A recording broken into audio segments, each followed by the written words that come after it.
Hi, this is Mrs. Chavez.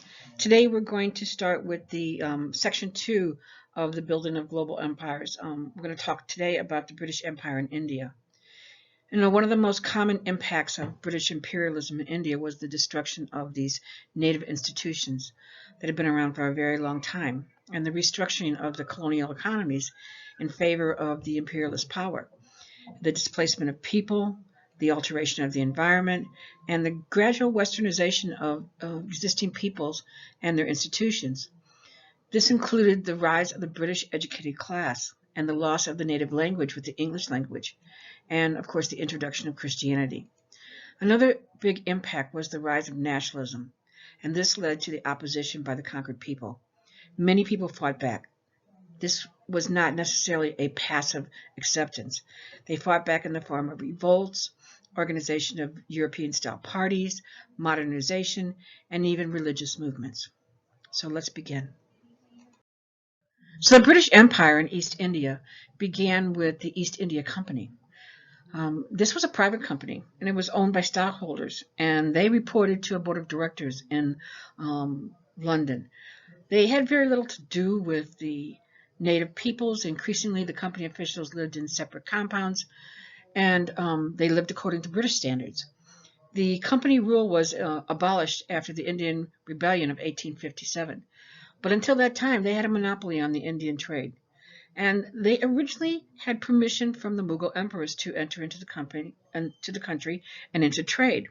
But with the decline of the Mughal Empire, especially after the death of Aurangzeb in 1707, the British East India Company began slowly encroaching further and further into the interior of India.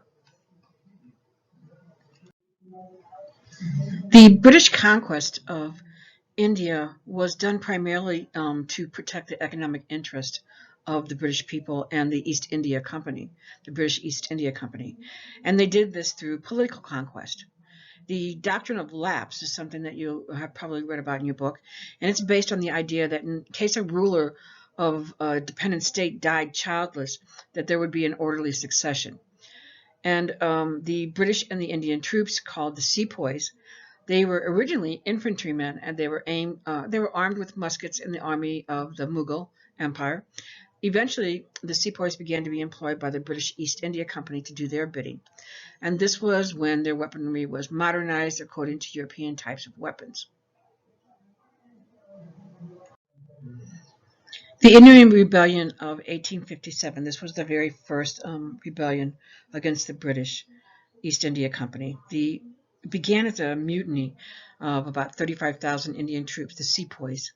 And the immediate cause was the introduction of cartridges that were lubricated with the fat of cows and pigs. Remember, I told you that they began to upgrade their weaponry with European weapons.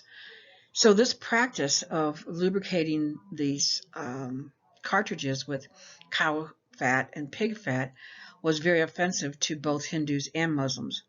But there was really a more general cause of this rebellion, and that was the resentment at the westernization of India.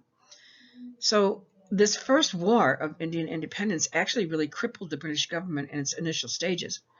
But still, they were able to succeed in suppressing the revolt to a certain extent. There were many reasons for the failure of the Sepoy Rebellion, but I'm only going to go into a couple here. One of the reasons was the failure of the First War of Independence to be over a large area. It was spread out, but it was in limited areas, in limited regions. It was mainly centered in Delhi and their neighboring territories. Another reason was a lack of unity and planning. The revolt was not properly organized. The leaders of that first war of independence didn't coordinate their efforts at any of the stages, and there was no unity among the freedom fighters. They fought independent of one another. So as a result, they couldn't assemble all of their resources against a common enemy, the British, and they were defeated at different places. So the British were able to pick them off and move in succession, like put down one rebellion and then move on to the next rebellion and then on to the next one, because there was no coordination. And there was no unified leadership and discipline.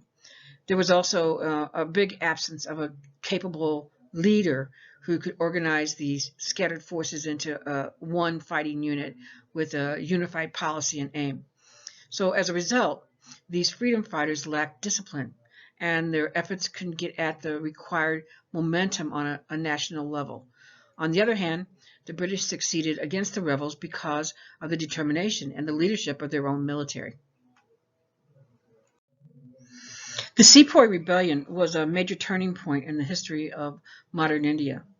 In May of 1858, the British, after they put down the rebellion, exiled the Mughal emperor to Burma. And at the same time, they abolished the British East India Company, and they replaced it with direct rule under the British crown. Because after these imperialists got these colonies, they had to rule them, and they were either ruled directly or indirectly. In India, with direct rule, the British governed the colony directly through administrators that were sent out from Great Britain to India, and these had very little regard for local traditions or customs.